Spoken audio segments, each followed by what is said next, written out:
still try to sneak them out, you know, so, but like I said, it's less now that they know it's going to cost them, so now they just ask for bathroom passes so they can go into the bathroom and get their cell phones out and text and all that in the bathroom. So I try to tell them no bathroom passes. In order to make sure they don't run around with the phones. Right. Well, I thank you, Miss Ray. Thank you very much. You're welcome. As a librarian with the computers, I've noticed that there's been blocking on certain websites. Why is this? Okay, since we are ruled by central office, a lot of the blocks come from there. And the reason that a lot of these websites are blocked is because they're dangerous for kids. We don't want them to be exposed to people who are looking at their profiles. Right. When you say dangerous, you mean profiling. Has there been any situations as such?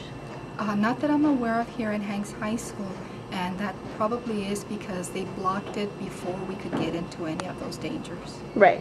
I noticed that teachers bring their classes in here. Has there been any problems before with kids going off topic and checking their MySpace and such?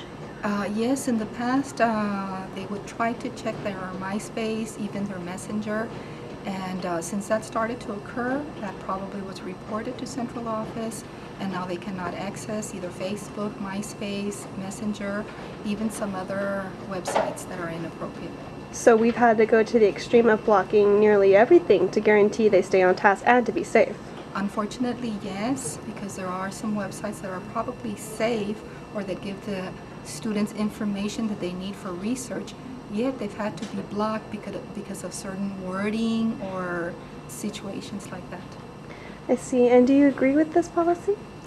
Since I work in a high school and I see the dangers, and unfortunately I look at all the news, I think it is safer for those sites to be blocked here at the schools. And more proficient for teachers to get the classes back on track. Definitely, because if that wasn't the case, we don't know, even in their free time, like in the morning, noon, and after school, when they can't access games or other things, we could not be able to control that. And it might come back to haunt us in reference to if something did happen to a particular student. Safety being the first task. Thank you, Ms. Delgado. You're very welcome. So clearly the whole cell phone use and iPods have become a situation at the halls of Hanks High School.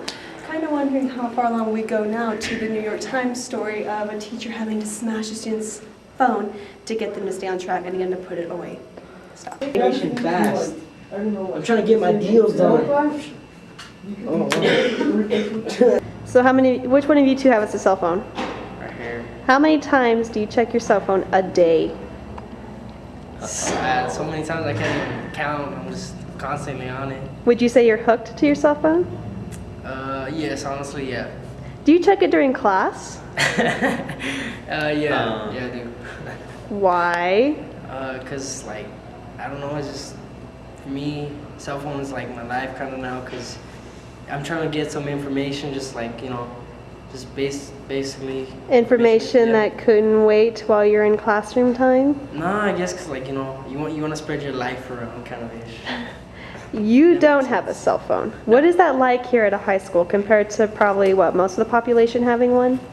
Yes. Well, it kind of sucks because, everyone's walking around with their phone and you're just like, man, I wish I had a phone. But at the same time, that's a good thing. I don't have to worry about getting caught with the phone during class or something like that. You're not dealing with the distractions such as Mr. Joseph here. Yeah. Okay, and what about with the whole internet thing? Have you guys noticed that there's been blockings on Facebook, MySpace, and YouTube? Yeah. And do you like it? Do you agree with it or no? Really, I guess I'm based on who you are. Cause me, I don't mind, cause I don't use MySpace that much. I guess I grew out of that habit, but I guess for freshmen and sophomores, I guess they want to see, all their friends, but that's why I use my phone. And the blocking of YouTube, has that been any effect to you?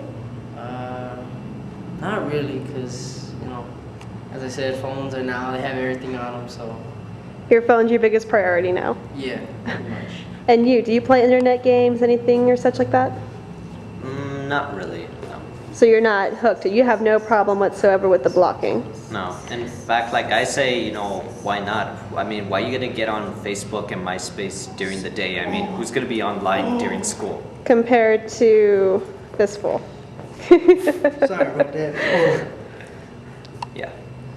So in the end, you're having no problems here. You're doing well. Do you see your friends or fellow other classmates doing kind of poorly in their classes thanks to the cell phones or the whole becoming obsessed with what technology has been offering for us today? It depends on who you are, you know. I mean, Right. if you have a phone but you don't take it out constantly during class, well then you're okay. If you're constantly checking your phone or MP3 or whatever during class, well then of course, you know, something's gonna happen, make you learn a lesson maybe. Has it been effect on your grades? Not really. My grades are my grades are A's right now, so I'm just like dance around, have my iPod Confident on. gentleman and the good kid. Thank you, boys. With such different responses that we receive from teachers and students alike, it's hard to guarantee or say what exactly the future of these cell phones and MP3s and such will bring for the education system. But something that Ms. Ray said kind of struck a chord in me, the whole paying $15 from students. If the problem exists, perhaps the price will go up. Either way, she said there is progress. Maybe we can guarantee that.